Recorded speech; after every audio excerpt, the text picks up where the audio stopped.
Greetings, metalers. Welcome to episode 18 of Maidencast, the show Better late than never. The episode that God does not want to happen. Yeah. God or Satan or whoever. He has done everything to avoid this going ahead, and he's killed my microphone. He made the workman turn up late. Yeah, turn up late. And it's all because Luke disagrees with me on something that I'm going to say later on in the review. Don't be a wanker, Joe. Welcome to the show. And if this is your first time watching us, every week we are going through the Iron Maiden back catalogue and we are going through the entire canon. So we'll be going through an album every week, every Iron Maiden album. And that includes solo albums, side projects, and all in between. All the shit in between. We are doing the first album from Adrian Smith's new project. He retired from music for a little while, but guesting with the band at Donington in 1992, he decided to, he got the taste back for it, and he came back with a new project. This is Psycho Motel's State of Mind. A couple of different, I've got the blue cover, but I've seen this with a few.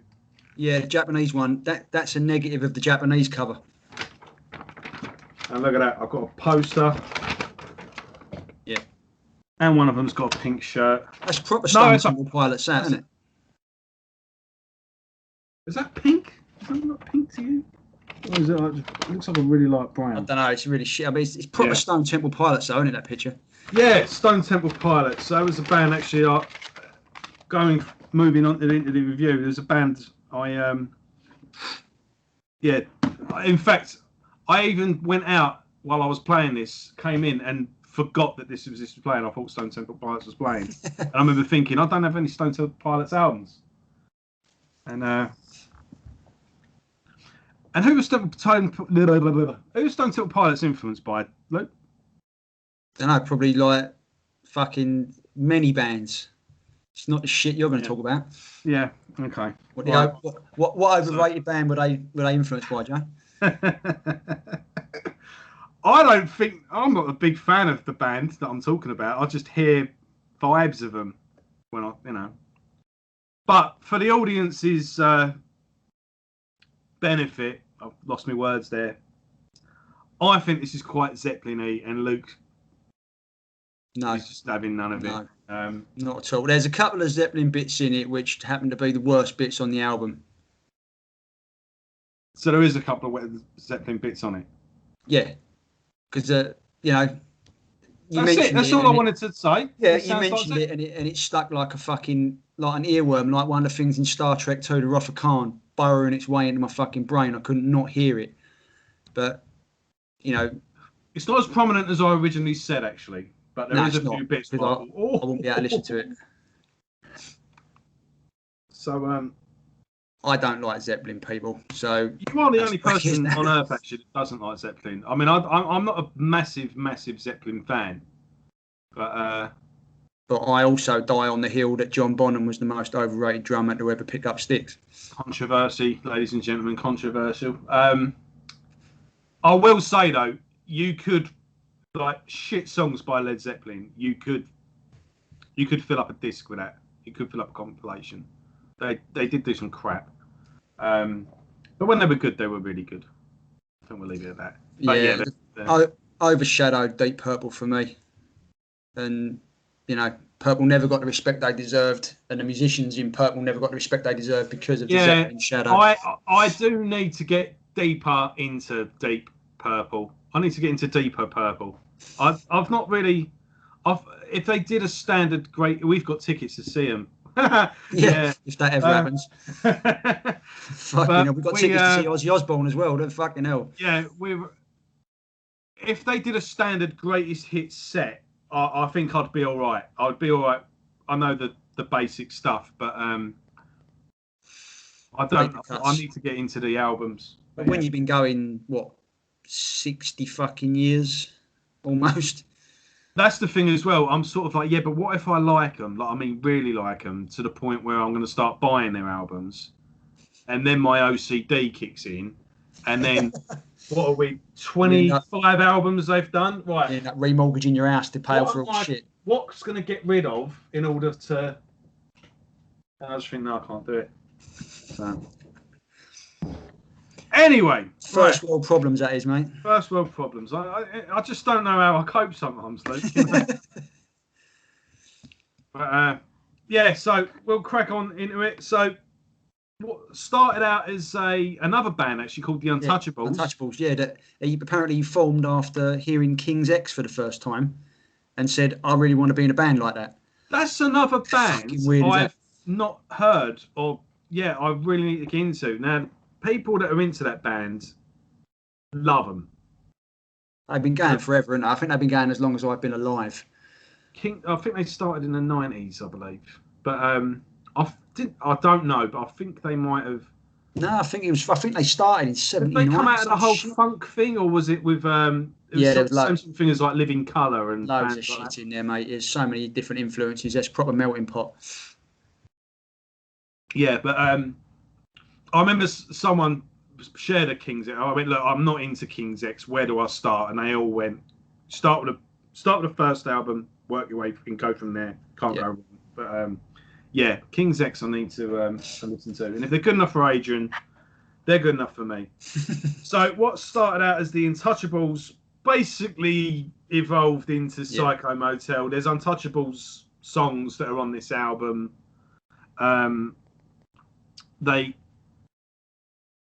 I've had to shut my laptop down and start again, so that's why that's what all that bollocks was about at the beginning.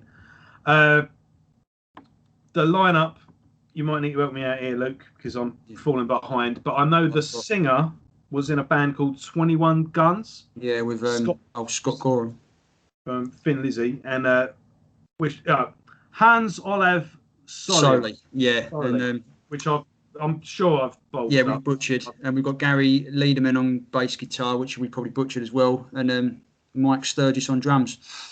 Whoever those good people are, I don't think I ever heard from them again. I know. I don't know if the bass guitarist and drummer hung around for the second album or not. I know obviously they changed vocalists. Yeah, it's funny to be one of those vocalists, isn't it? You're the guy that the guitarist's always higher on their main guy, the Sammy Hagars and I suppose you could say the Miles Kennedy, but he's kind of overshadowed a bit all that now. Yeah, he's very much a one man, Alter Bridge, isn't it? Whereas he used to be, like you say, a go-to guy.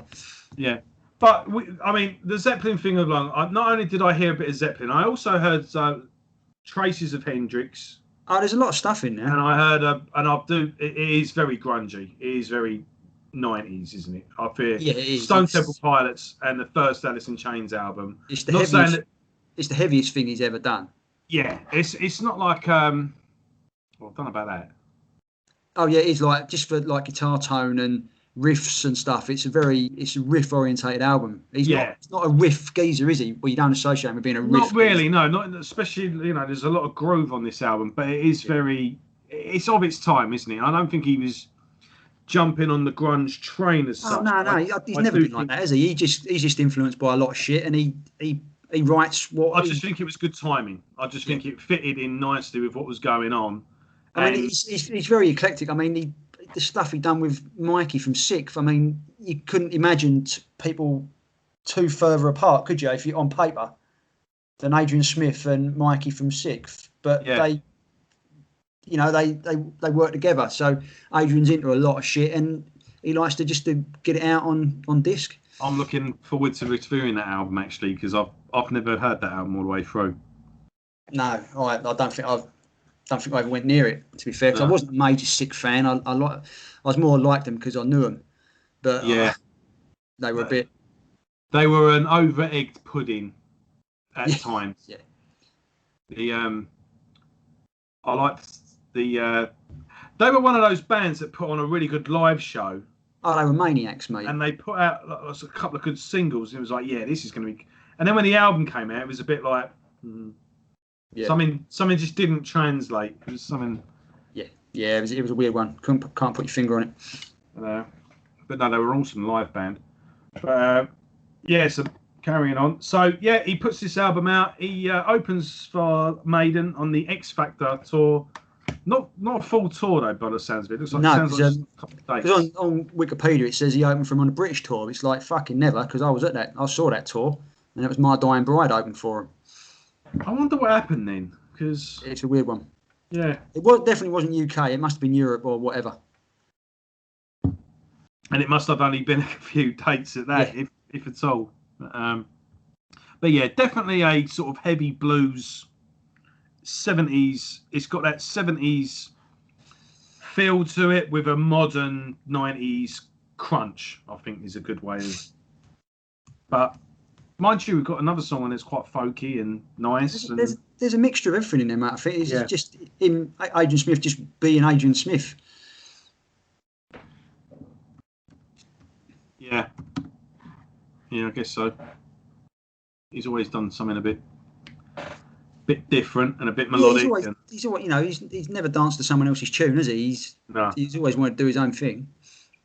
Right. Is there anything you want to add before we get into the music? No, I mean, this come out during my formative years. Like obviously '96, I was right on my journey, and this come out and it's captivated me at the time because it was Adrian Smith. It was like the guy I'd listened to all them albums. Just as I got into the band, really, he weren't in them anymore with Maiden. So it was like, whoa, Adrian's got something out. Let's grab it, and I lapped it up. Again, lapped it up, played it to death. And so it's always hung around. When it came out? Yeah, because I was eating up metal and rock at that time. I was Kerrang, Metal Hammer all the fucking every week, looking at Headbangers Ball and all that shit, and I had my finger on the pulse back then. So yeah, I was the guy who was at HMV at, waiting for him to open sort of thing under the shutter as it was coming up to fucking get in there and get it. So no, I was all over that at this time, and I lapped this album up big time. Yeah, I remember. And no one else liked it. No one I knew liked it, so it was just me. Yeah. There's always that thing as well when you go. Did you ever go to gigs on your own? Oh yeah, I see quite a few gigs. I went to see Bruce if I don't go on my own, I'm not going to see him. So I can just. I'm only standing in a dark room where no one takes any notice of each other anyway. Yeah, that's it. But there's always that. Oh, you went on your own. So, yeah. It's like going to cinema. You ain't there to talk or socialise, are you? Yeah. But no, I mean, working at Lakeside. I used to work on a food court. That was my first job. And on a Friday, I would have like a break about 10:30, half-hour break, and whatever was coming out on the Friday, I remember jetting down the escalator and straight in. That's it, straight to HMV. Those were the days, ladies and gentlemen, going to the record shop, and then when you come through the doors, and there it is on the shelf. Yeah. And the magic of a record that you can't find for ages, and then you're in some town that you're not normally in or something like that, and you're not even looking for it anymore, and you just sort of. That's it. Yeah, and it's there. They've got that. That's the best feeling in the world as well. That's it. So we'll kick into it then. The first track, "Sins of Your Father." Yeah, definitely heavy straight off the bat, and it comes in with a riff. It's like fucking hell. It really. That's what. It was like, whoa, this is unlike anything he's done before. Obviously, ASAP was very, very hard rock, Springsteen-esque, and then obviously Maiden being Maiden. But this was different kettle of fish, mate. Straight out the bat, heavy, down, almost like down tuned. I know he mucked around with different tunings, but and then is there a bit of Sabbath in there? Do you think? Sabbath and everything, isn't there? Yeah, I suppose. This is his. He said in interviews, this is his influence, his album, like you say, with the Zeppelin and all that, and so yeah, there would have been Sabbath in there, no doubt. But also a modern thing, like I say, because he uses pinched harmonics. I've never heard him use them since. It was very, it was like the only other band doing pinched harmonics around that time was Machine Head. It was a weird thing, and it was like fucking hell, Adrian Smith's doing them. It was pretty cool. And then the voice comes in. Oh, Soli's voice. Well, it's quite a unique voice, I think. He has got a unique voice, and like I say, I mentioned Zeppelin earlier, but you go, yeah, he's not quite up there with Robert Plant though. But then that last note he hits on "Sins of the Father," he hits his note and holds it, and he can soar. Oh no, he can. when he wants to. So, but he does have a sort of rougher, earthy voice as well. Yeah, he does. Not quite as earthy as Adrian's. I've got to be honest. I think this album would have. I think it would have worked better if Adrian was singing on it. But purely, I love Adrian's voice. So, but it's not a diss on the singer because he has got a good voice, he's got good range, and he does suit the music. Yeah, I'm not sure if that would have worked actually. I can't like certain songs. Certain songs, yeah, definitely. I know what you mean. And maybe it would have worked better if there was the odd song that Adrian did the lead vocals. Yeah, almost did swap the vocal duties. Yeah, something. Yeah, yeah, maybe. But yeah, good catchy chorus as well. The whole I know. Yeah. No, it's very catchy. That it's a good song, and it sets the tone really. You know, it's not one of them album openers where you're like, oh, fucking hell was that? You know, like we've had before. This is like, it piques your interest. You're like, oh fuck, yeah. You know, where's the rest of this journey going to go, sort of thing. So moving on to World's on Fire. I mentioned Sabbath earlier. This has got a real good rolling. Yeah, this is a very good song. When I say if Maiden riffs gallop, Sabbath riffs roll. Yeah, this has got a real good. Yeah, no, it's a good song, short and to the point. You know, not doesn't outstay its welcome. No, definitely not. And kind of like a 1-2 punch, really. It just rolls things on nicely, really, doesn't it? Yeah, it does. Yeah, I mean, it's a good keeps the pace of the pace is the wrong word. Keeps the tone of the album opener. You know, it doesn't diversify into something really weird. You know, we're not all over the show. We're not in early Diano territory here. We've got a set path we're following, and it works well. It's a good song.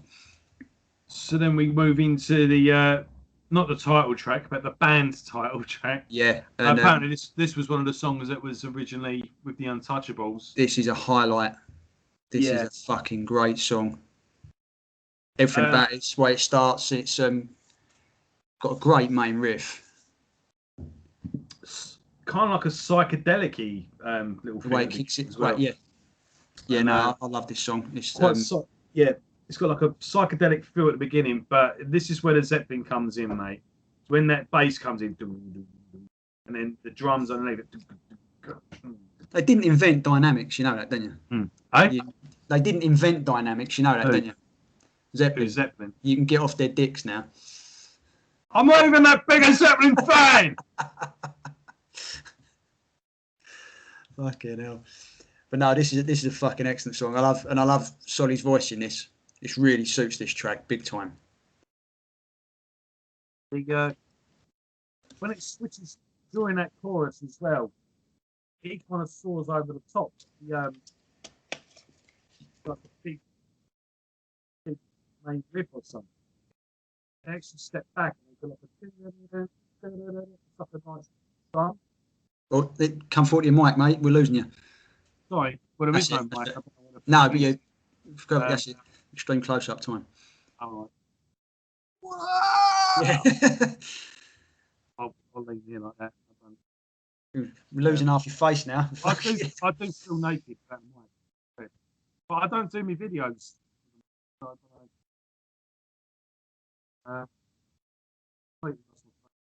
talking about Psycho Motel. Yeah. Yeah, it's just it kind of devolves into this like nice little strumming during the chorus. Yeah. And I forget his name now. Sorry, what's his name? Hans Olav. Yes.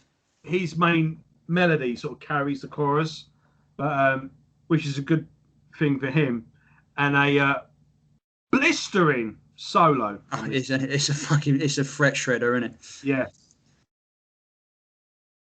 Yeah, no, it is proper Adrian Smith, and it some really quite heavy guitar overdubs going on it as well, aren't they? With like the weird, like I say, I know you can say you bringing Zeppelin in again, but this is better than anything Zeppelin ever did.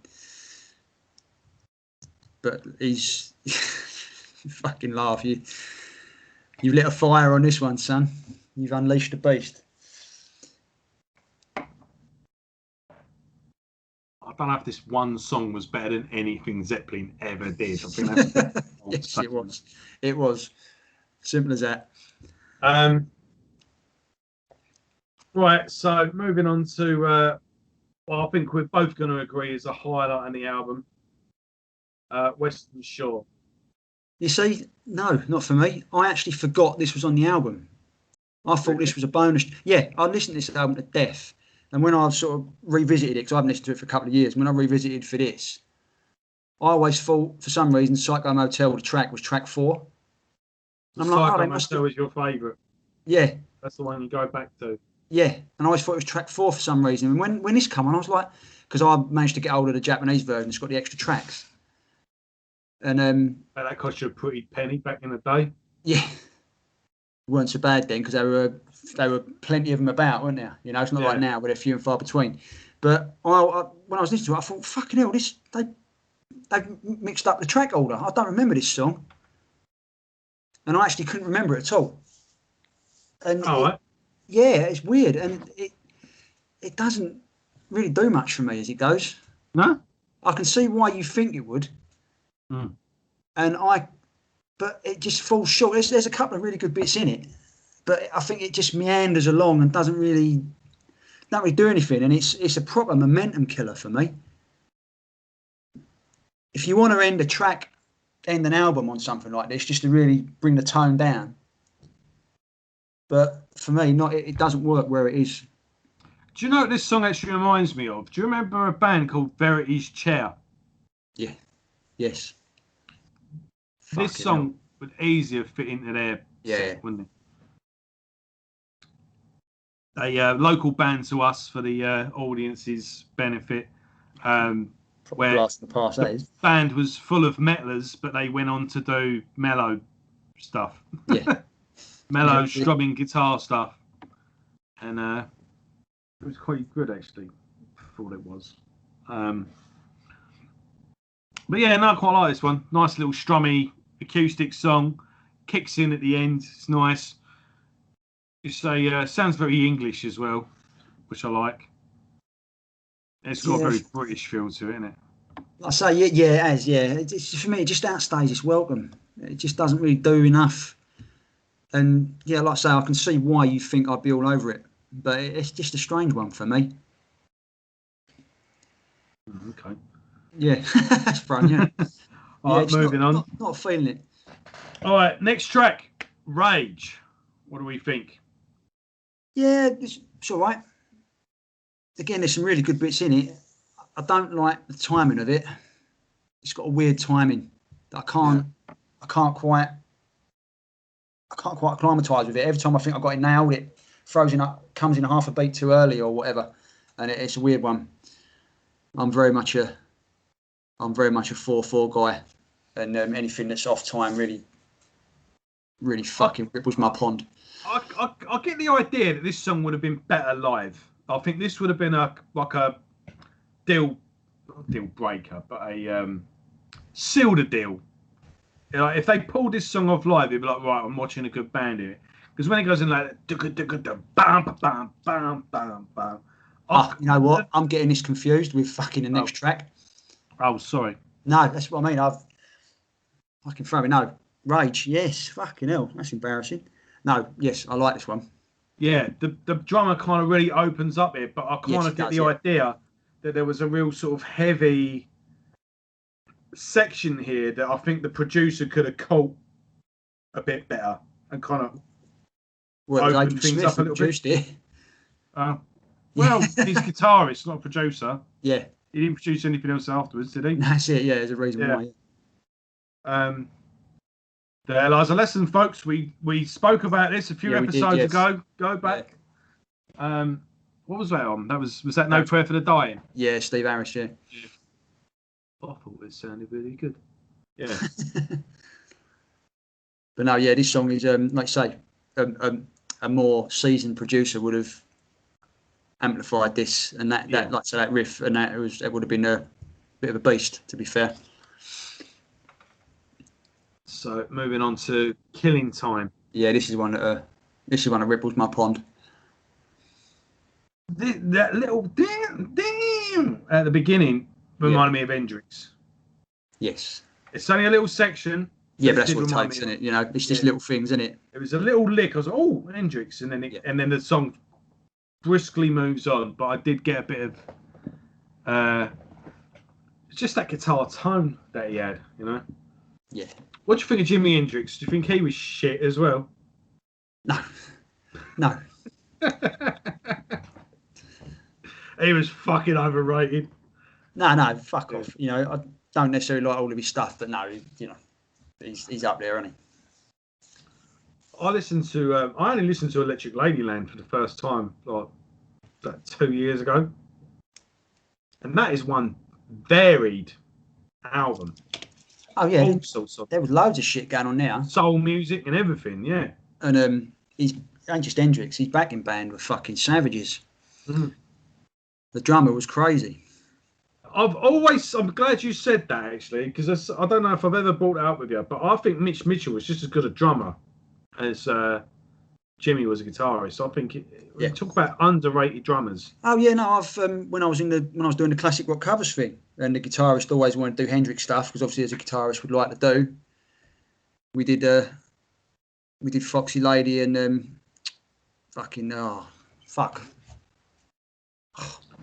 One Hulk Hogan came out too. One Hulk Hogan came out too. Yeah. Well, I'm a real American. I can't feel it's fucking cold, so that's how much I'm not really into it. But playing the drums, like learning the drums and that, obviously because production values weren't the best, so you couldn't really hear a lot of stuff he did. But you're checking out live footage, and the geezer was a savage. Mm. He had a real small, like he just had a basic kit as well. That was a funny thing. Yeah, he didn't fuck about. It's not Nico time here. Van Halen is like fucking 4 kick drums. The drummer was an Hurt or something. Yeah. Obviously there's that intro to Fire that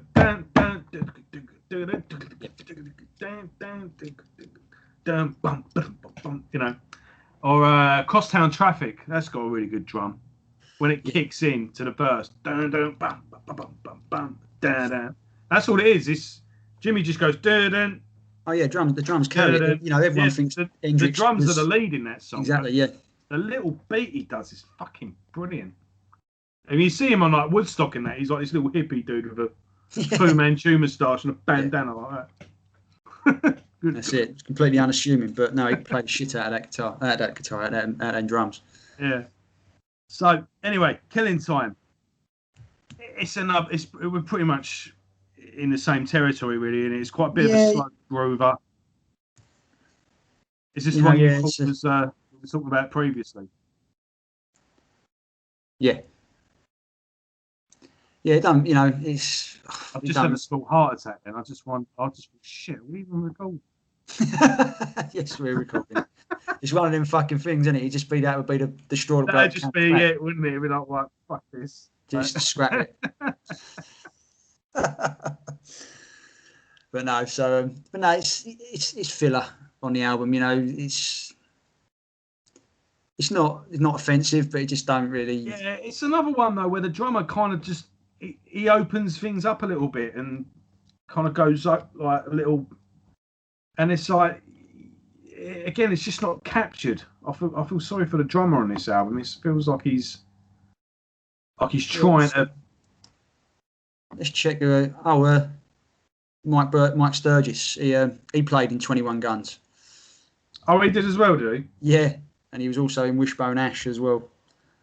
Yeah, but everyone's been in Wishbone Ash. Yes, I mean, yeah. But no, he's been around. Fucking hell, he's looking at his Wikipedia, so it could be bullshit, but he's performed live or recorded with David Bowie, Elton John, A-ha, Asia, Tom Jones. Fucking hell. Tom Jones! He's been around there, hasn't he? Jesus. Yeah. Been around. No, fair play to the geezer. If you can become a journeyman and, get yourself gigs like that, fucking hell. You ain't got to worry about paying the bills, have you? No. I've got Tom Jones stuck in my head now. Never good. I saw the light in I don't know the words to Delilah. Just think of Tony Angelino, mate. Eh? Tony Angelino, Only Fools and Horses. Yeah. Why? Should we crack on? Yeah. Time is the Hunter. So this song just kills it for me. This is your Zeppelin, and it's all out. It's like a 5.5 minute jam, and there's no structure to it. And I've got no time for it. This is very, very Zeppelin-y. Yes, this is the thing. I don't know why I think it's what I just said. It is.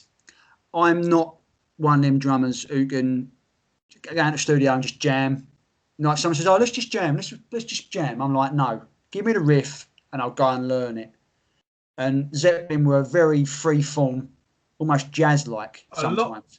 A lot of bands of that time were though. Yeah, and I can't get on board with it. Mind you, I'll say they weren't that bad, but they were live. Like they would do like 3-hour shows and. Case in point is fucking hell, Whole Lot of Love. Yeah, that was going on for ages. Used to play that in the covers band I did, and that middle section. What the fuck is that? Yeah. It's just like 2 minutes of fucking noise. Let's just get on with the song. There's a song that they used to do and used to go on for fucking ever when they did it live. It was, I can't remember what it was now. Can't Stop Loving You or some crap like that. But it might have been, it doesn't matter. But there was a song, but when they did it live, it was like it'd be like 20, 30 minutes long. Yeah, and there'd be like these big long solos in it, and then they'd jam, and then they'd be like, yeah, I bet that was that. If you was at your nut on mushrooms, it was probably. Yeah. I'll tell you when it would have been good when they finally brought it back into the song at the end, and it all came back together. I bet that would have worked. Yeah. But I remember we went to see Blackstone Cherry, and they did some. Oh yeah, they did. Hoochie Coochie Man. On and on and on and on. Hoochie Coochie Man, it was, and I fucking loved that song. Well, but it went on forever, didn't it? Yes. Riley started crying in the end. He went, "It's not finishing." Yeah, no, it's like the song won't end. Yeah. No, I've got no time for those sort of liberties. Maiden do it in running free, but it's structured. They have a little play around, but it's structured to it. I can't stand stuff that isn't structured. Oh, let's just wing it. No, fuck that. Winging it it's not an option, and that's what Zeppelin do far too often, and that's what Time is a Hunter is, just 5.5 minutes of unstructured jam. I think skip. There is a certain. I think it can be done though. I think it can be done. Yeah, but it has to be. It has to be structured. But you have to be a fucking good band as well. Yeah, but it has to be. The lack of structure has to be structured.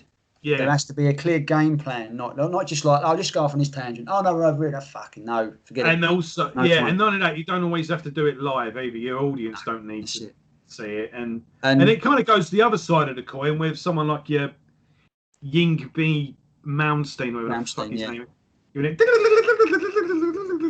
See, it all comes down. For me, that all stems from my upbringing with drummers. I mean, my influences. I mean, Nico, obviously, and then you're talking Lars Ulrich and Vinnie Paul. They're fucking straight ahead guys. They might deviate a little bit, but there's always structure there. There's always groove there. There's always none of this off kilter shit. That's why I never got on with fucking Mastodon and Burnt by the Sun and all that other shit. No structure. As soon as jazz got involved, forget it. I don't think Mastodon as much. Yeah, for me, they're the stepping stone to evil. Their later stuff got a bit weird, but they did kind of go, right, let's completely go with this. And then they did acknowledge, right, we've gone as far as we can go with this, and then they reined it in. Right. And then the next album was sort of like 12 3-minute songs. Yeah. But they kind of applied everything they'd learned along the way. They did rein it in, Mastodon. And funnily enough, I was reading an interview we've gone completely off on one now. With Brian Daler, I think, if you put it's the drummer's name. He funnily enough, his favourite drummer, he was Stevie Wonder. He says a lot of people don't realise that Stevie Wonder plays drums on all these early albums. And but yeah, Phil Collins. Now, Phil Collins was a beast, mate. Yeah, and it's like fucking some of the stuff that guy plays. You went, give me the fastest death metal drummer. Yeah. Or you anyone and play some of those early Genesis songs like from Landmines on Wall. He is just like, you know, he said the guy was a fucking animal back in the day. Yeah. He don't get a lot of credit really. A lot of people forget.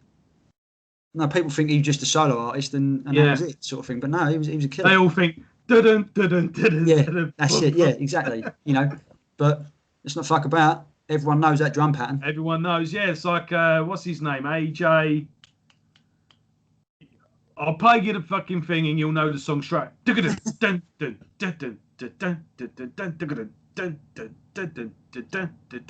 on, Luke.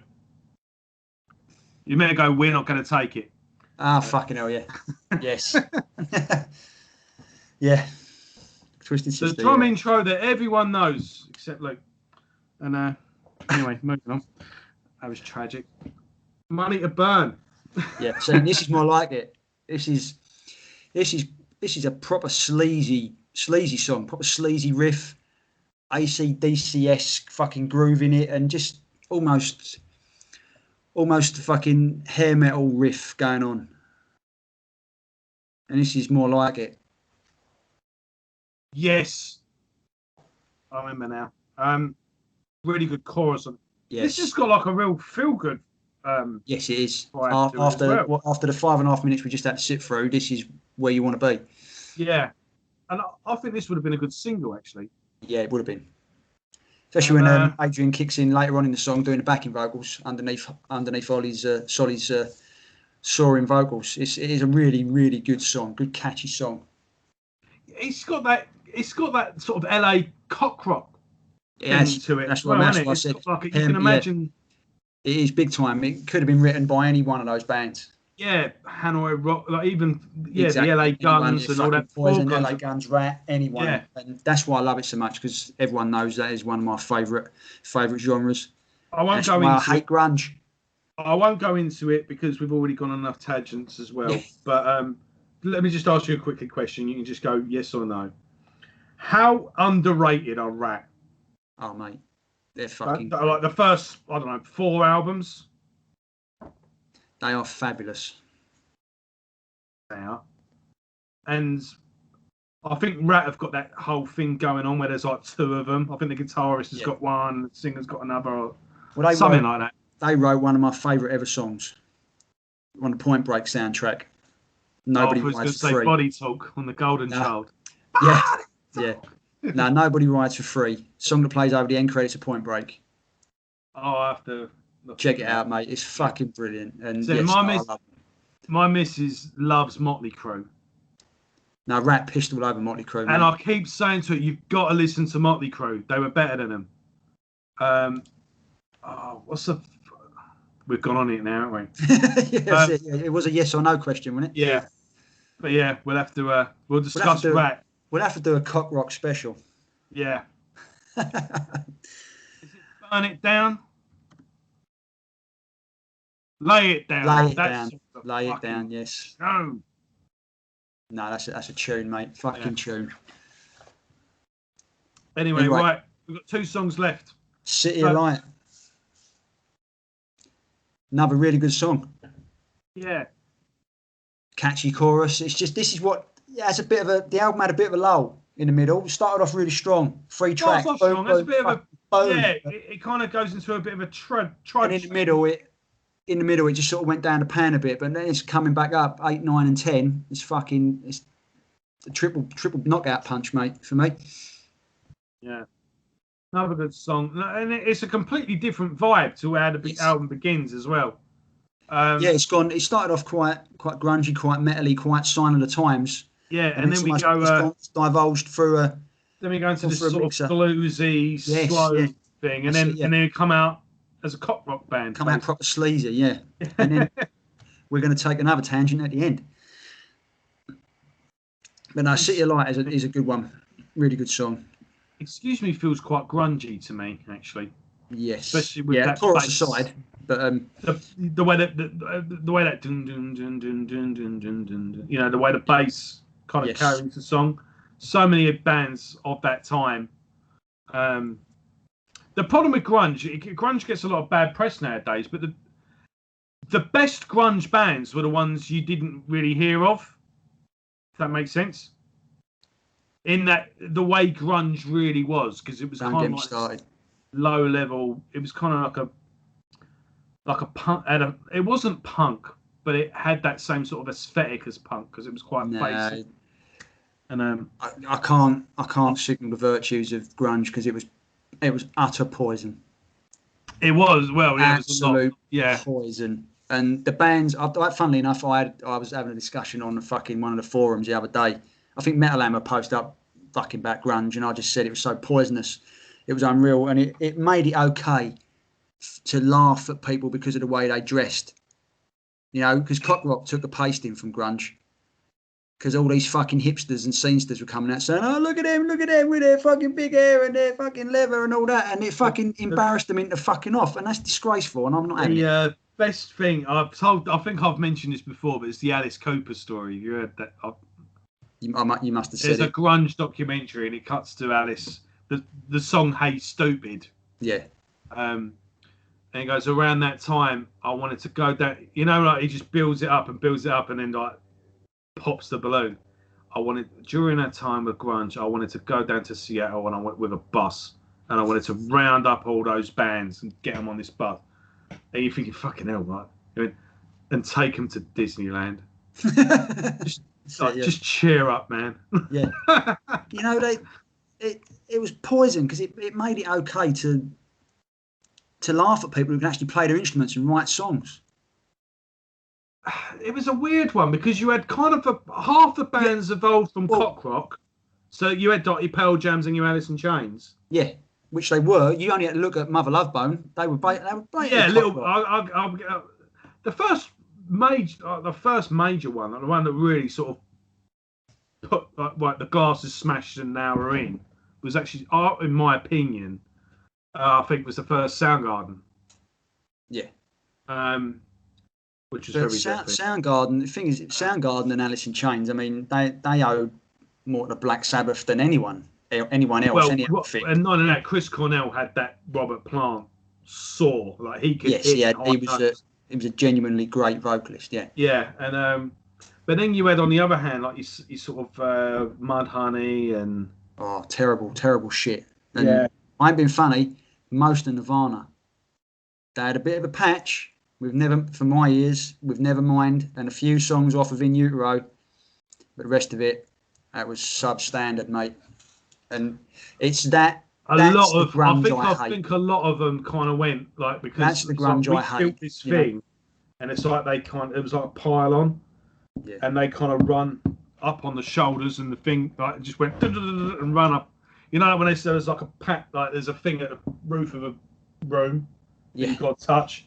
And there's a big pylon, and while everyone's piling on, someone just goes boom, boom, boom, bang, and it was like Nirvana did that. And I'll tell you, it's Buzz Osborne as well from the Osbournes. It's like how the fuck that they broke through and. Yeah. But he says as well, I don't get this whole fucking persona that he had. Because Kurt was a nerd. He was funny. He was Kurt. Yeah. And all of a sudden became like this fucking massive enigma. Well, we could go on forever. Yeah. Anyway, right. Psycho Motel. Excuse me. For me, this is the best song on the album by a country mile. I fucking love this song. Shame it's at the end though. That's the only problem. It's a weird one because it's totally different from what come before it, but it is so good. It's not. I can't even tell you what style of music it is. It's just a good rock song. Yeah. Basically. You know, there's no frills, no pretension. It's just it's not mellow. Mellow's the wrong word, but it's just a laid back, chilled. Fucking hell! I mean, we talked about Stone Temple Pilots earlier. You can imagine Stone Temple Pilots playing this. Yeah, I mean that's probably the more. I'll say Zeppelin, but Stone Temple Pilots, I think, have got a more of a That's who they remind me of the most. Yeah. But there is that time there was a lot of bands like that. You know, I even hear like things of like the Black Crows and things. I hear a little bit of everything really. But when I mentioned Zeppelin, that's that sort of nucleus that it all came from. Yeah. But no, I adore this song, and I adored it from the fucking first minute I heard it. Just everything about it just clicks, and it's just, what is it, fucking 5 minutes? Yeah, 5 minutes of perfection. 5 minutes, 17 seconds. So I have not heard any bonus tracks, but is there anything is this worth getting the Japanese edition? No, not really. You got 2 tracks, Last Goodbye and Can't Wait, and you can tell why they weren't on it. You know, if you come across them, listen to them on YouTube if you want to satisfy your ears, but don't search out a Japanese pressing for it. I've got a message from our friend Andy, and all it says is Andy sent a photo, and I'm always scared to open. Is that Rawlins? Fuck, you know.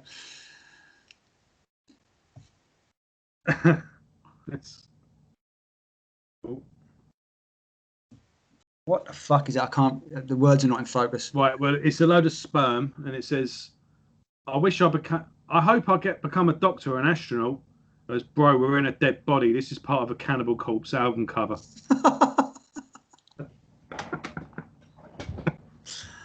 And we're banned. Yes, that's it. Yeah, cancelled. Cheers, Rawlins. Right, so summing up, I think this is a good album. I think it's a solid album. They've pretty much done what it set out to do. Like I say, a very bluesy 90s alternative rock, shall we say, without getting too much into it. But yeah, an enjoyable album. But I don't know. Objectively, I think this is a good solid 8 out of 10 album. But for me personally, I'll probably give it maybe a 6 or a 7. I'm enjoying it whilst doing this, but it's not something I'm going to go for often. And it's pretty much there like for archive, like it's part of the collection, really, more or less. Yeah, I mean, it's it was never going to rip up any trees, was it? But for me, there's 3 genuine standout tracks on there that Adrian Smith should be proud of. You got obviously Sins of Your Father.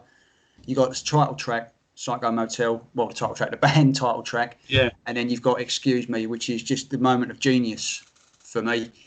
But you know, there's some good songs in between, but nothing that really drags you back. You know, you listen to it every so often, but nothing that really commands you to come back for repeat listening. So it's a 6 out of 10 for me. I think it's a nice album to put on when you fancy something different. Yeah. I think that's a best way to. Yeah, it's not, you know, it's not shit by any means. It's a laid back album. I mean, I bet, you know, we're all in lockdown at the moment. I think if you're out, well, we'll say in a park, but you'll get arrested. But if you're just, I mean, it's a sunny day with the windows open. I think this is nice. Yeah. Kind of rocky, but kind of chilled album to put on. Maybe even if you're into stoner rock, maybe this would probably be up your street a little bit. You know, if you're into Caius and bands like that, the sort of Caius kind of, they kept it heavy, but kind of kept it cool, dude, as well. You know, the surfer vibe about them. Yeah, weird one. Right, so this is the first episode of Maidencast that's been under an hour. Although it's about 3 hours in the making because I had a lot of technical glitches. I'm going to give this microphone to my dog to chew up. But yeah, thanks very much for watching, everyone. If this is your first episode, welcome aboard. And I hope you go back to the beginning. Let me know as well. I'm curious. Do you listen to an album beforehand and then listen to this kind of wishing you could join in? If you do, leave us a comment, of course. Or do you listen to this as your introduction before listening to the album? But I think it's a cool thing to do, no matter who the band is. I think it's cool to get a band, any band you like, and go, right, and work it like a box set. Just go right album by album by album and just work your way through. That's it, yeah. And this is a thing we've been doing week by week. And just to, add a little spice to it, we said, we're going to do all the other related albums as well. So, the last couple of weeks, Harry Harris has been in his studio mixing the Live at Donington album and editing the Raising Hell video. So our mate Paul has moved out to LA and become a playboy and done 2 albums with the Painkillers. Bruce has decided to go off on one, and he did his Balls to Picasso album, which we reviewed last week. Adrian Smith feels like, strapping the guitar on, and he's done solid results. But the main topic, Iron Maiden have now decided on their new singer, and they've been hard at work on a new album, and we are going to go into that. And things have taken a turn. Yep. At the darker side. So, yes, we will be investigating the revamped, relaunched. And it's the Marmite album. It's the Marmite album indeed, and we're not going to give away any spoilers. But tune in next week. I think this is going to be the big one. I think a lot of Maiden fans, when 2 people meet each other and they find out, oh, you like Maiden? Oh, you like Maiden? It's the first question. What do you think of the X Factor? What do you think of the X Factor? So, tune in next Friday. Tune in. See you then. I am. See you next Friday for the X Factor.